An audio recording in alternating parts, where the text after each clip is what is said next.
오늘 함께 은혜 받으실 생명 양식은 출애굽기 20장 16절 말씀 한 절이 되겠습니다. 오늘 은혜 받으실 생명 양식은 출애굽기 20장 16절 한 절이 되겠습니다. 다 펴신 줄 알고 제가 받들어 읽도록 하겠습니다. 출애굽기 20장 16절 말씀. 내 이웃에 대하여 거짓 증거하지 말지니라. 이는 하나님의 말씀이니라. 아멘. 오늘 은혜 받으실 말씀의 제목은 거짓 증거하지 말지니라, 이런 제목으로 담임 목사님께서 말씀 주시겠습니다. 많은 은혜 받으시기 바랍니다. 가브리엘 중찬단의 은혜로운 찬양이 있겠습니다.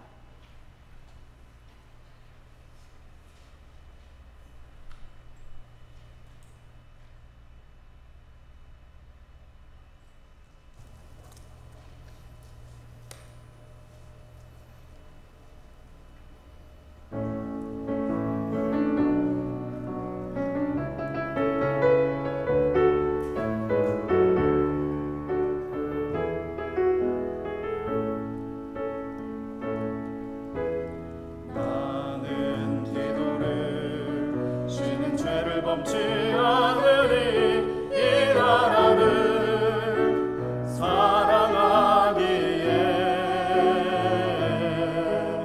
순교자들의 피로 값주고 산 나라 어둠에게 내어주지 않으리. 나는 기도를 쉬는 죄를 범치 않으리 이 나라를 사랑하기에 순교자들의 피로 값주고 산 나라 어둠에게 내어주지 않으리.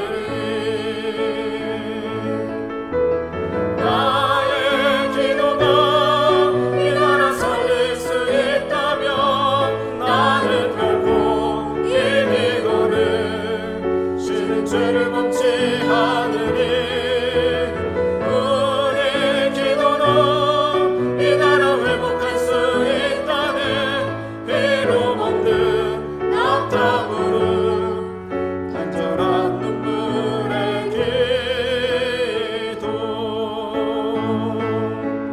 기도의 용사되니 기도의 제물 되니 이 나라 위에 불타도록.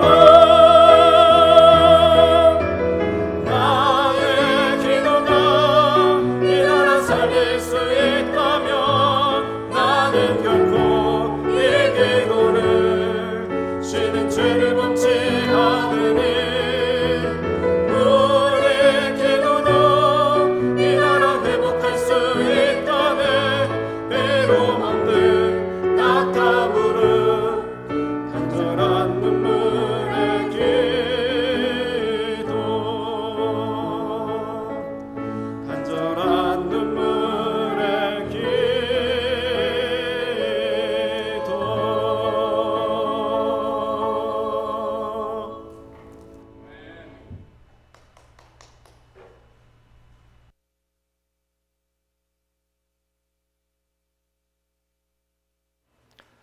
할렐루야.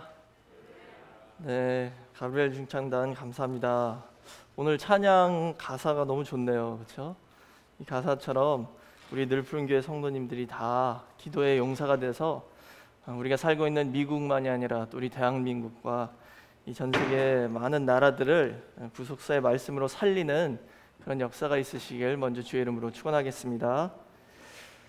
저희는 지금 계속해서 십계명 강의를 수요일 예배마다 진행하고 있습니다. 그래서 오늘은 제 9번째 계명인 거짓 증거하지 말지니라 라는 제목으로 잠시 은혜를 나누겠습니다.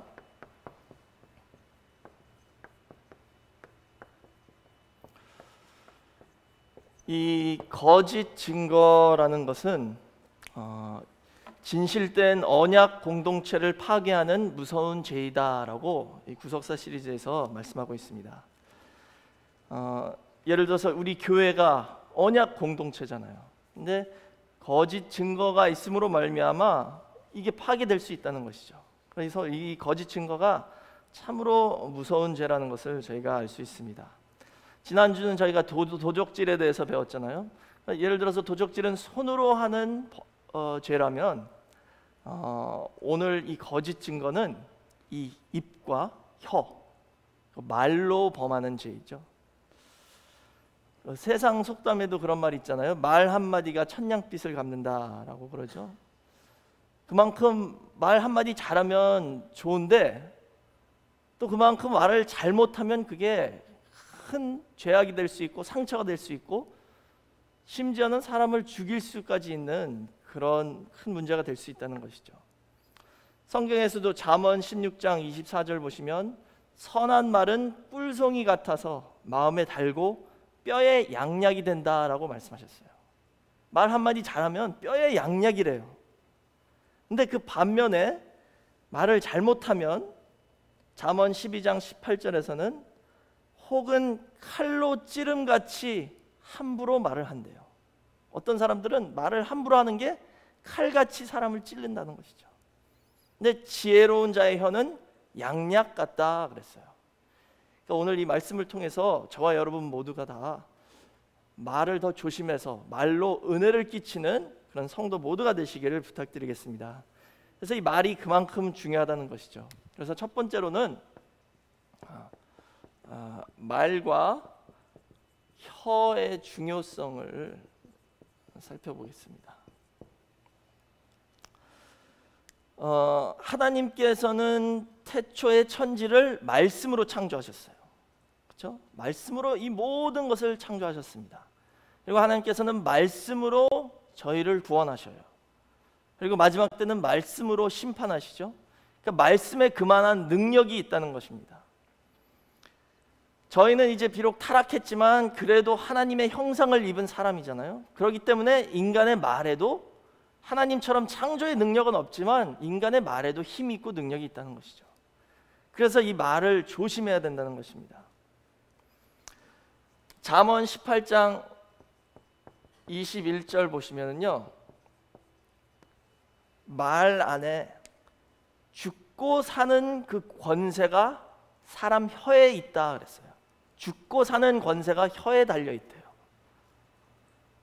그만큼 이 혀를 쓰기를 조심해야 된다는 것이죠. 잘 쓰면 살릴 수 있는 거지만 잘못 쓰면 죽인다는 것입니다. 하나님께서는 인간을 창조하셨을 때 이 혀를 저에게 주셨어요. 그리고 말을 주셨죠. 언어를 주셨는데 왜 주셨냐? 이사야 43장 21절 보시면 저희가 창조된 목적은 뭐냐? 하나님의 찬송을 부르게 하려 창조하셨다라고 말씀하셨어요. 그러니까 우리 입과 혀는 하나님 찬송을 부르기 위해서 창조된 그런 기관이죠.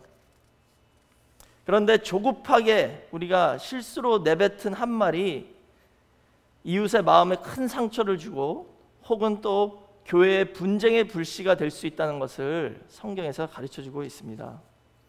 그래서 이 혀가 그만큼 중요하다는 거예요. 성경 전체에 이 혀라는 단어가 거의 170번이 나와요. 하나님이 그만큼 우리 혀에 대해서 관심을 갖고 계시다는 거예요. 근데 특별히 야고보서 3장 보시면 5절에서 10절, 근데 3장 전체를 한번 읽어보시면 좋겠죠. 근데 5절에서 10절 보시면 이 혀에 대해서 나와 있어요.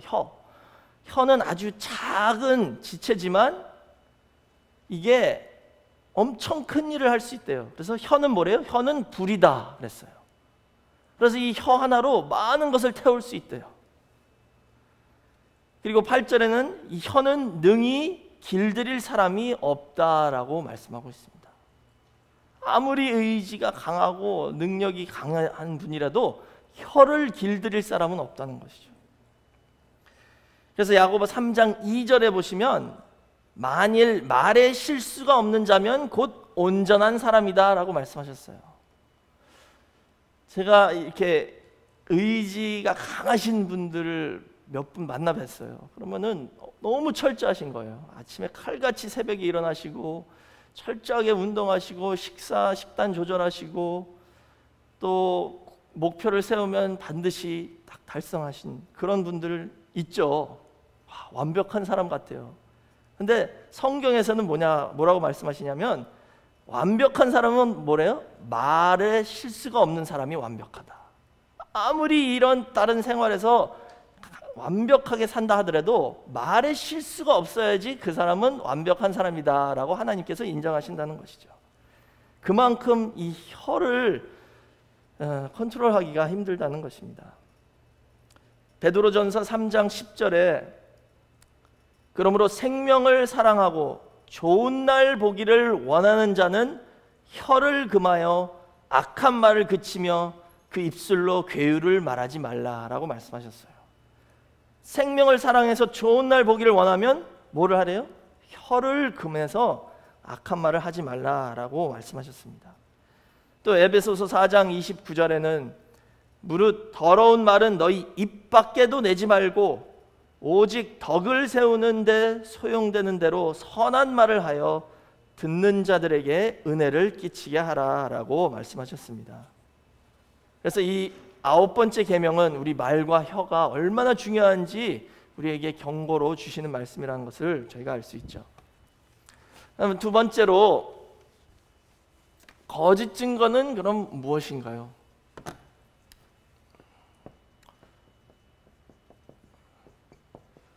거짓 증거란 무엇인가? 여기 증거라는 단어는 어떤 사실을 증명할 수 있는 근거라는 뜻입니다. 증거는 뭐예요? 어떤 사실을 증명할 수 있는 근거예요. 근거. 그리고 그것을 또 동사로서는 증명하는 증인이 되다라는 뜻도 있습니다. 그게 증거의 사전적 의미죠. 그럼 거짓 증거는 뭐냐면 여기 오늘 본문 말씀인 출애굽기 20장 16절에서 사용되는 것은 어떤 의미냐 하면은요, 법정과 같은 공적인 장소에서 죄를 가리고 죄가 없는 것처럼 말하는 것이 거짓 증거라는 것이죠. 그러니까 이것은 법적인 용어입니다. 거짓 증거는 법적 용어예요. 법정에서 서서 증언을 할 때 거짓말을 한다는 것이죠. 사실을 증명할 수 있는 증거가 있는데도 그것을 숨기거나 혹은 사실대로 말하지 않는 게 거짓 증거라는 것입니다. 그 안에는 또 중상이라는 게 있잖아요. 그것도 포함되죠. 중상. 영어는 slandering이라고 그러죠. 그것은 뭐냐면은 남에 대해서, 사람에 대해서 근거 없는 말로 남을 헐뜯고 그 명예에 손상을 시키는 것, 남에 대하여 좋지 않게 말을 해서 명예에 손상시키는 것이 중상이죠. 이런 것이 다 거짓 증거 안에 다 포함되는 것입니다. 그래서 특히 출애굽기 23장 1절에서 3절 말씀 보시면 이 거짓 증거라는 그 말씀 아래에 세부 율법으로 4가지를 더 정확하게 말씀하고 있는데요. 출애굽기 23장 1절에서 3절 보시면 너는 허망한 풍설을 전파하지 말고 악인과 연합하여 무함하는 증인이 되지 말며 다수를 따라 악을 행하지 말며 송사의 다수를 따라 부정당한 증거를 하지 말며 가난한 자의 송사라고 편벽되이 두어하지 말지니라 라고 말씀하셨죠. 여기 보시면 4가지를 더 말씀하고 있습니다. 첫 번째는 허망한 풍설을 전파하지 말라 그랬어요. 그러니까 거짓된 소문을 막 퍼뜨려서 여론을 형성해가지고 그것을 이렇게 몰고 간다는 뜻이죠. 그다음에 두 번째는 악인과 연합하지 말래요. 이쪽이 죄 있는 편인 것을 알면서도 자기의 개인적인 어떤 목적을 달성하기 위해서 거기에 합세해서 자기 그 이익을 취하는 것이죠.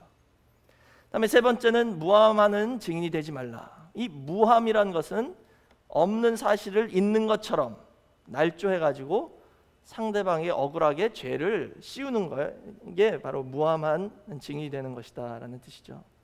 그다음에 네 번째는 다수를 따라 악을 행하지 말라는 거예요.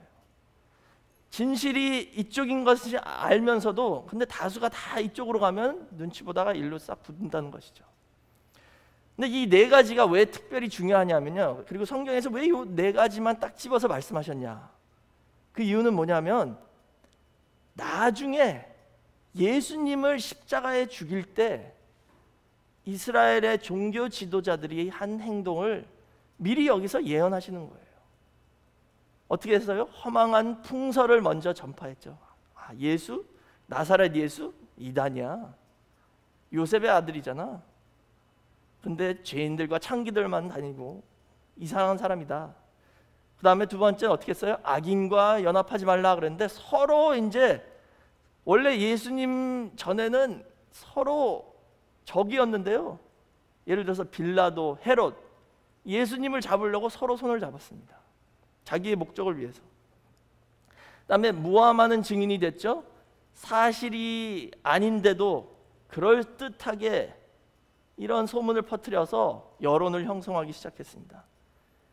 그리고 다수들을, 사람들을 선동해가지고 사람들이 막 외치니까 어떻게 했어요? 먼저 빌라도가 그 다수에 넘어갔죠. 분명히 나 이 사람의 죄가 없다라고 얘기해놓고, 근데 사람들이, 백성들이 막 십자가에 죽이라 그러니까 거기에 넘어갔습니다. 또 예수님이 예루살렘에 입성했을 때 호산나 다윗의 아들이여 라고 외친 사람들도 그게 주일이었잖아요. 종려 주일, 일요일이었는데 그 목요일 날 가서는 어떻게 했어요? 그 다수에 따라서 십자가에 못 박아라 라고 외치기 시작했습니다. 예수님이 십자가에 돌아가셨을 때 딱 그 상황을 설명하는 게 지금 출애굽기 23장의 말씀이 되겠습니다. 이렇게 거짓 증거를 통해서 예수 그리스도를 십자가에 못 박았다는 것이죠. 이제 세 번째로, 그럼 거짓 증거의 복음적 확대에 대해서 한번 살펴보겠습니다.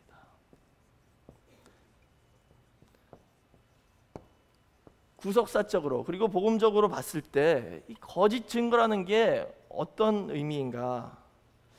우선 예수님께서는요, 요한복음 8장 44절에 모든 거짓말의 아비는 마귀다라고 말씀하셨어요.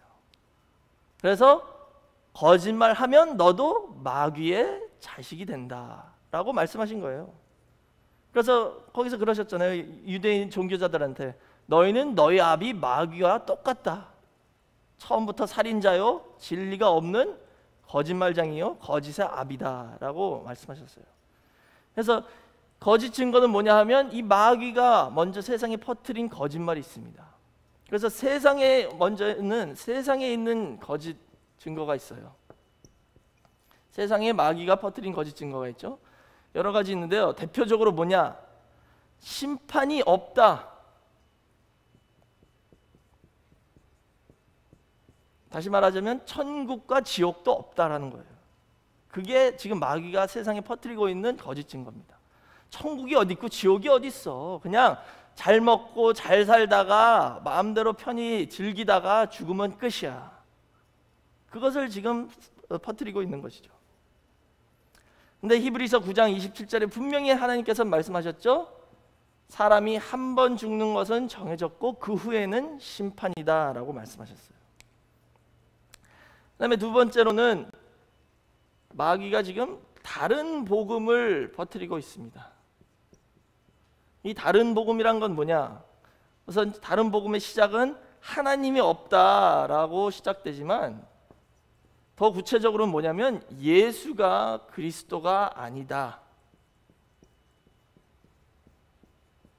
예수라는 사람은 그리스도 아니야. 하나님 아들 아니야. 그냥 나사렛의 요셉과 마리아의 아들이야. 이게 거짓말하는 자의, 그리고 적그리스도의 핵심 내용이라는 것이죠. 요한일서 2장 22절에서 23절에 나와 있죠. 요한일서 2장 22절 23절에 거짓말하는 자가 누구뇨? 예수께서 그리스도이심을 부인하는 자가 아니뇨. 아버지와 아들을 부인하는 그가 적그리스도니 아들을 부인하는 자에게는 또한 아버지가 없으되 아들을 시인하는 자에게는 아버지도 있느니라 라고 나와 있죠. 그러니까 적그리스도가 뭐예요? 예수가 그리스도 아니다. 아버지와 아들을 부인하는 사람은 다 적그리스도라는 거예요. 적그리스도가 이렇게 뭐 뿔나고 꼬리 있는 사람이 아니라 예수를 부인하면 다 적그리스도고, 그게 바로 지금 사단 마귀가 이 세상에 퍼뜨리고 있는 거짓 증거라는 것이죠. 그 다음에 세 번째는 뭐냐면 사람은 타락하지 않았다.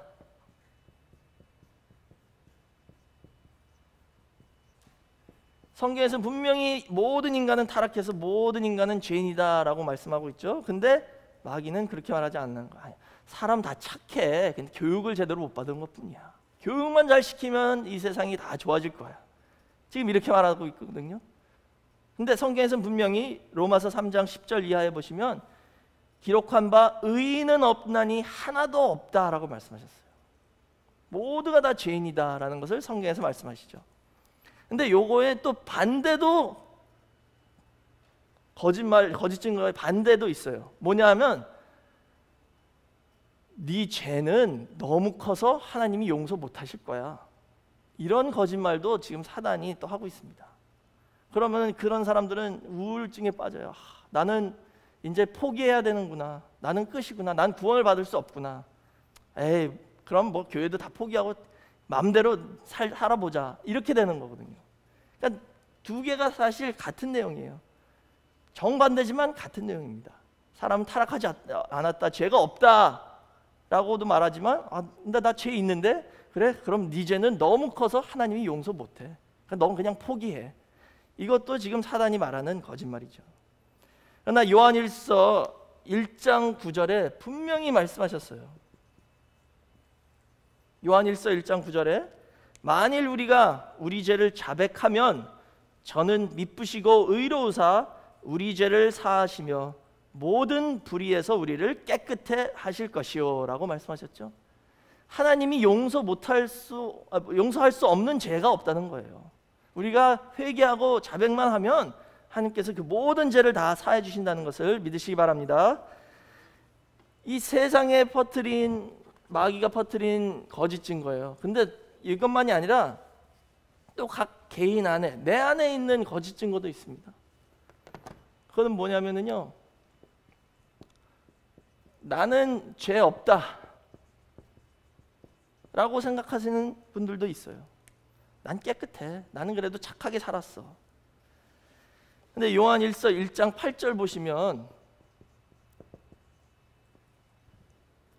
만일 우리가 죄 없다 하면 스스로 속이고 또 진리가 우리 속에 있지 아니할 것이요 라고 말씀하셨어요. 여기 스스로 속인다, 이게 제일 무서운 거예요. 남을 속이는 것도 무섭지만 내 자신이 내 거짓말에 넘어가면 그건 끝이거든요. 그 다음부터는 뭐가 어떻게 할 수 있는 게 없어요. 그런데 우리가 종말이 가까우면 가까울수록 스스로 속이는 자들이 많대요. 이 세상에 스스로 속여서 섰지도 못했는데 선 것처럼 착각하는 사람들이 있고, 죄도 많은데 죄 없다라고 스스로 속이는 사람들이 있다는 것이죠. 그래서 그 종말의 특징 중에 하나가 디모데후서 4장 3절에 나와 있죠. 때가 이르리니 사람이 바른 교훈을 받지 아니하며 귀가 가려워서 자기의 사욕을 쫓을 스승을 많이 둔대요. 그래서 귀에 달콤한 얘기해 주는 데만 따라다닌대요. 그게 종말의 특징 중에 하나라는 것이죠. 이 뜻은 뭐냐면 나 좀 속여줘, 나 속고 싶어, 이거예요. 아주 달콤한 얘기만 하는 데만 쫓아다닌다는 것이죠. 근데 문제는 지금 요즘에 교회도 이렇게 되고 있다는 거예요. 교회에서 우리 죄를 지적하지 않고 우리가 회개하지 않고 다 괜찮습니다, 다 하나님은 사랑하십니다, 다 봐주실 거예요, 이렇게 말하는 교회가 얼마나 많아요 지금.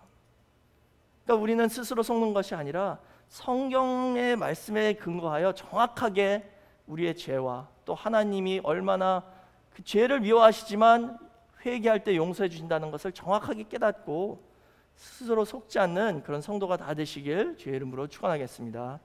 그다음에 두 번째로는 하나님을 안다 하면서 계명을 지키지 않는 게 거짓 증거돼요. 나 하나님을 알아 그러는데 하나님 계명은 안 지켜. 그렇게 하는 자가 자기 자신도 거짓말장애가 되고 하나님도 거짓말 하시는 분으로 만든다는 것이죠. 요한일서 2장 4절에 나와 있습니다. 그러면은 우리가 계명 못 지킬 때도 많잖아요. 그럼 어떻게 해요? 이 뜻은, 이 구절이 말씀하시는 게 우리가 완벽하게 계명을 100% 지켜라 이게 아니라 실수해서 못 지킬 때는 자백하고 회개하면 된다는 것이죠. 그게 정직하고 솔직한 거 아니에요? 거짓 증거는 뭐냐면 그렇게 못하면서 한 척 하는 게 거짓 증거라는 것이죠. 우리가 회개하고 자백하면 하나님께서는 그 죄를 부지중 지은 죄로 간주해 주신다는 거예요. 내가 영으로는 원했지만 육신이 약해서 죄를 범했기 때문에 하나님께서 그것을 용서해 주신다는 것이죠. 그 다음에 세 번째로는 하나님을 사랑한다 그러면서 형제를 미워하는 게 거짓말장이다. 나 하나님 사랑해 그러는데 형제는 미워하는 것은 거짓 증거하는 것이다 라고 요한일서 4장 20절에 말씀하셨습니다. 이렇게 대표적인 세상에 마귀가 퍼뜨린 거짓 증거와 또 각 개인 마음속에 퍼뜨린 거짓 증거가 이 6가지였습니다. 그렇다면 오늘 거짓 증거하지 말지니라 라는 이 계명의 구속사적 교훈을 살펴보겠습니다.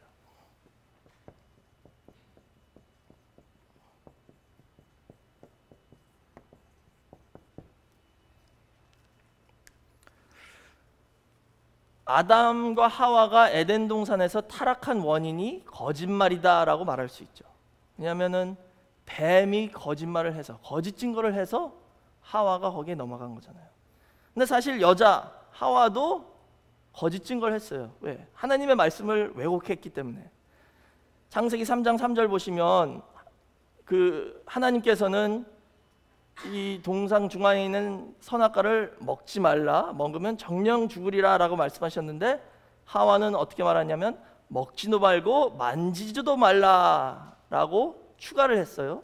그 다음에 정령 죽으리라 라고 하셨는데 죽을까 하노라 라고 말했습니다. 그럼 뭐냐면 좀 가감한 거죠. 하나님은 정령 죽는다 그랬는데 하와는 아마 죽을 것 같아 이렇게 의심하면서 얘기했죠.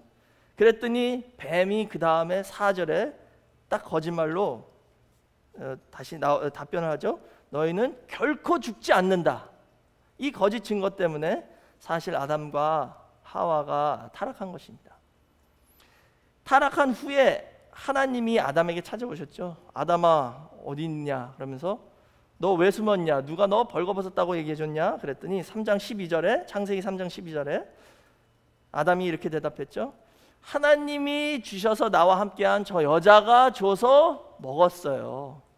마치 입에다 막 갖다 집어넣은 것처럼 말하잖아요.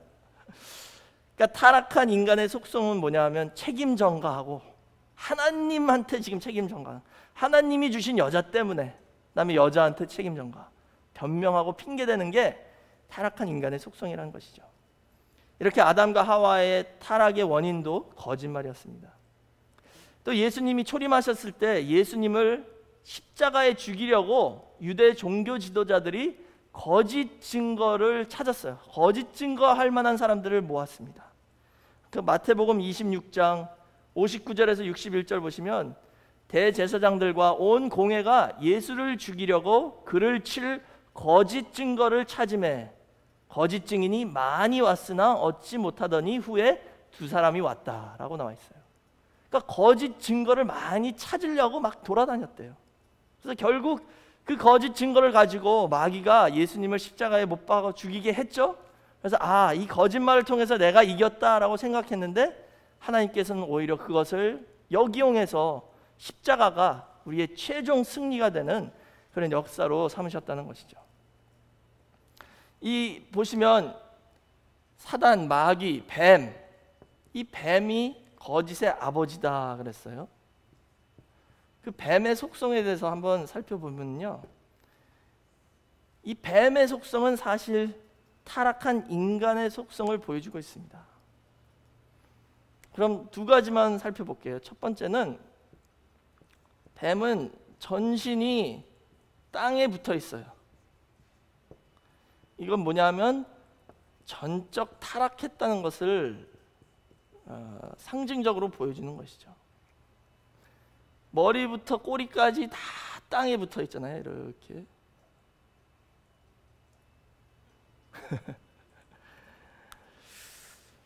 그런데 성경에서는요, 예수님이 그 마가복음 8장에 소경을 고쳐주셨어요, 기적적으로. 그래서 눈을 떠서 보였는데 처음에 딱 떠서 보니까 사람이 나무같이 생겼는데 걸어 다닌다 그래요. 그래서 또 한 번 이렇게 눈을 안수하셨더니 그 다음에는 사람이 제대로 보였다 그랬죠. 그게 마가복음 8장 24절 내용입니다. 이 처음에는 왜 나무같이 보였냐, 이 말씀을 통해서 사람이 원래는 속성이 나무 같아야 된다는 것을 보여주고 있습니다. 왜 나무 같냐 하면은요, 나무는 이렇게 뿌리는 분명히 땅에 박혀 있잖아요. 그래서 땅에서도 영양분을 취합니다. 그러나 이 이파리는 하늘을 바라보고 있어서 하늘에서 햇빛을 받아야지 살 수 있는 거예요. 이게 사람과 흡사하다는 것이죠. 사람도 땅에 붙어 살기 때문에 이 땅의 것들이 반드시 필요해요. 사람이 이 땅의 것 없이 어떻게 삽니까? 돈도 있어야 되고 옷도 있어야 되고 먹을 것도 있어야 되고 다 꼭 있어야 되는 거예요. 그러나 그것만 가지고는 만족할 수 없다는 것이죠. 우리는 하늘의 것도 필요한 존재예요. 영적인 것도 필요해요. 말씀이 있어야 된다는 것입니다. 이 두 개를 다 취해야지만이 정상적으로 건강하게 살아갈 수 있다는 것이죠. 근데 뱀은 정반대죠. 땅에 머리부터 꼬리까지 땅에 딱 붙어 있다. 그렇기 때문에 이것은 전적으로 타락해서 영적인 것, 하늘의 것, 신령한 것에 전혀 관심 없는 그런 존재를 상징적으로 보여주는 것입니다. 그래서 골로새서 3장 1절에서 3절에 예수님께서 말씀하셨습니다. 너희가 그리스도와 함께 다시 살리심을 받았으면 위의 것을 찾으라. 거기는 그리스도께서 하나님 우편에 앉아 계시니라. 위의 것을 생각하고 땅의 것을 생각지 말라라고 말씀하셨죠. 우리는 먼저 그 나라와 그 의, 위의 것을 추구하는 그런 영적인 성도가 되어야 된다는 것을 말씀하고 있습니다. 그다음에 두 번째 속성은 뭐냐면 혀가 이렇게 두 갈래로 갈라졌죠. 뱀은 이 뜻은 뭐냐면 한 입으로 두 말을 한다는 거예요. 뱀은 한 입으로 두 말을 하는 그런 존재입니다. 그래서 아까 그 야고보 3장 10절에 제가 읽진 않았지만 너희가 한 입으로 어떻게 찬송을 하며 하나님을 찬송하며 또 사람을 저주할 수 있냐, 이것은 옳지 않다라고 말씀하셨어요. 저희가 그런 타락의 속성이 있기 때문에 시편 기자처럼 시편 141편 3절에서 시편 기자가 고백한 것처럼 오늘 저희도 기도하는 그런 성도가 되시기를 부탁드리겠습니다. 어떻게 기도하셨냐? 여호와여, 내 입 앞에 파수꾼을 세우시고 내 입술의 문을 지키소서라고 시편 기자가 기도했어요. 오늘 이후로부터 이렇게 저와 여러분도 기도하시기를 바랍니다. 우리 입 앞에 파수꾼을 세워달라고 기도하세요. 왜냐하면 말이 그냥 막 나가잖아요. 어쩔 때는 내 생각하기도 전에. 그러니까 하나님이 파수꾼을 세워주셔서 그 입을 잘 막아주셔가지고 필터링을 해주셔서 좋고 선한 말만 나가서 다 은혜만 끼치는 그런 늘푸른 교회 모든 성도가 되시기를 주의 이름으로 축원하겠습니다. 그럼 이제 결론을 내리겠습니다. 이 거짓 증거를 물리칠 수 있는 비결은 뭐냐? 딱 한 가지예요. 그것은 바로 정직입니다. 정직.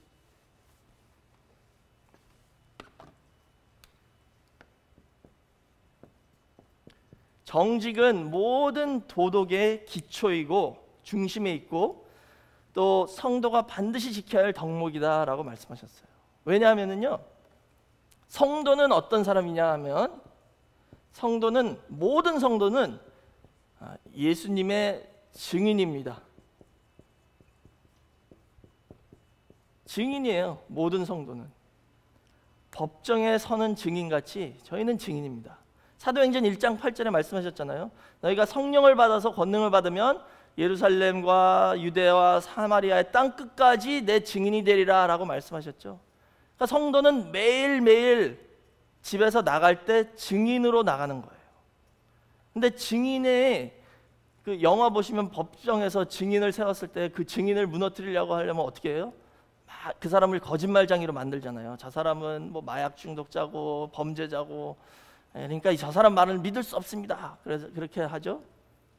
그러니까 사단 마귀도 마찬가지입니다. 성도를 진실성이 없는, 믿을 수 없는 증인으로 만들려고 하는 것이에요. 그래서 증인에게 제일 중요한 건 뭐예요? 그 신뢰성이거든요.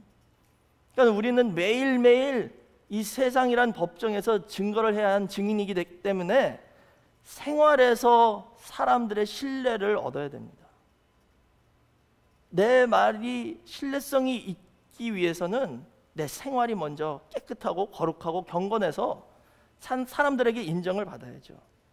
그래서 최대한 정직한 그런 증인이 되어서 우리 생활로서 전도를 할 수 있는 그런 늘푸른 교회 모든 성도가 되시기를 부탁드리겠습니다. 그 베드로전서 3장 15절에서 16절 보시면 우리가 믿는 거에 대한 증거를 확실하게 묻는 자에게 대답할 수 있도록 준비하라라고 말씀하셨어요. 우리는 항상 그 준비가 되어 있어야 됩니다. 아니 교회 왜 가? 시간도 뭐 부족한데? 이렇게 물을 때에 그 증거를 대답할 수 있는 준비가 되어 있어야죠. 그렇게 하기 위해서는 먼저 우리가 믿을 만한 증인이 되어야 된다는 것이죠. 그리고 내 안에 확실한 증거가 있어야 됩니다. 그 찬송가 340장에 그랬잖아요. 예수 믿는 것은 받은 증거 많도다 그러셨죠. 그럼 우리 각자가 다 그런 받은 증거가 있어야지만이 확실하게 증언을 할 수 있습니다. 요한일서 5장 7절에서 10절까지 보시면 그 증거가 뭐냐? 증거하는 이는 성령이시니 성령은 진리니라. 증거하는 이가 셋이니 성령과 물과 피라. 또한 이 셋이 합하여 하나이니라. 만일 우리가 사람들의 증거를 받을진대 하나님의 증거는 더욱 크도다. 하나님의 증거는 이것이니 그 아들에 관하여 증거하신 것이니라. 하나님의 아들을 믿는 자는 자기 안에 증거가 있고 하나님을 믿지 아니하는 자는 하나님을 거짓말하는 자라고 만드나니 이는 하나님께서 그 아들에 관하여 증거하신 증거를 믿지 아니하였음이라 라고 말씀하셨죠. 하나님의 아들 예수 그리스도를 믿는 자는 자기 안에 다 증거가 있다라고 분명히 말씀하셨죠. 근데 그 증거가 뭐예요? 증거하는 자는 성령이시고 또 물이고 피다. 물은 말씀입니다. 피는 생명이에요. 물은 말씀이고 피는 생명이죠. 그 생명, 예수님의 피는 뭐예요? 영원한 생명이에요. 그게 우리의 증거라는 것입니다. 그럼 내 안에 성령과 말씀과 예수 그리스도의 영원한 생명이란 증거가 있어야 된다는 것이죠. 그게 생활 전도입니다. 내 생활 자체가, 내 행동 자체, 내 삶 자체가 예수 그리스도의 증거가 되어야 된다는 것이죠. 그래서 마지막 때는 큰 용이 이 땅에 내려와서 성도를 공격해서 대환란이 오는데 그 대환란을 이길 수 있는 자는 누구냐? 그 안에 그리스도의 증거를 가진 사람이다 라고 말씀하셨어요. 이 증거가 없으면 그 대환란을 능히 이길 수 있는 사람은 하나도 없다라고 성경에서 분명히 말씀하고 있습니다. 이제는 이 말씀을 열심히 배우시고 들으시고 또 내 마음에 새기셔서 성령 충만함 또 말씀 충만함을 통하여 예수 그리스도의 보혈의 피가 내 생명에 드러나서 세상 사람들에게 저 사람은 진짜 예수 믿는 사람이다라는 증거를 받는 저와 여러분 모두가 되시길 주의 이름으로 축원하겠습니다. 그래서 이 말씀을 통해서 정직한 삶을 살아서 거짓 증거를 다 우리 삶 속에서 물리치는 그런 늘푸른 교회가 되시길 주의 이름으로 축원하겠습니다. 기도하겠습니다. 사랑이 많으신 아버지 하나님 감사합니다. 오늘도 저희를 이처럼 사랑하여 주셔서 하나님 말씀이 선포되는 성전으로 인도하여 주시고 거짓 증거가 얼마나 무서운 죄인지 다시 한번 깨달을 수 있게 허락해 주심을 진심으로 감사드립니다. 아버지 하나님, 저희 마음속에 성령과 물과 피의 확실한 증거를 허락하여 주셔서 마지막 때에 주변 이웃들에게 하나님의 말씀을 정확하게 증거할 수 있는 증인이 될 수 있도록 인도하여 주시고 더 나아가 이 증거를 가지고 붙잡고 나아감으로 말미암아 마지막 때 환난을 다 능히 이기는 우리 모든 성도가 될 수 있도록 인도하여 주시옵소서. 그래서 저희 삶을 통해서 전도가 이루어질 수 있도록 하여 주시고 저의 삶 자체가 그리스도의 증거가 되는 귀한 역사 있도록 하여 주시옵소서. 아버지, 이 시간 저희에게 주신 모든 축복을 감사하는 마음으로 헌금을 바치는 시간을 갖습니다. 바치는 손손길 다 기억하여 주셔서 하나님께서 주신 그 은혜와 축복으로 기쁜 마음으로 바칠 때에 이것이 저희에게 축복으로 다시 돌아오는 역사 있도록 하여 주시고 하늘 문을 여사 근심 없는 재물의 축복을 가정가정마다 허락하여 주시옵소서. 모든 것을 감사드리며 예수님의 이름으로 기도드렸사옵나이다. 아멘. 하나님께 영광 돌리겠습니다.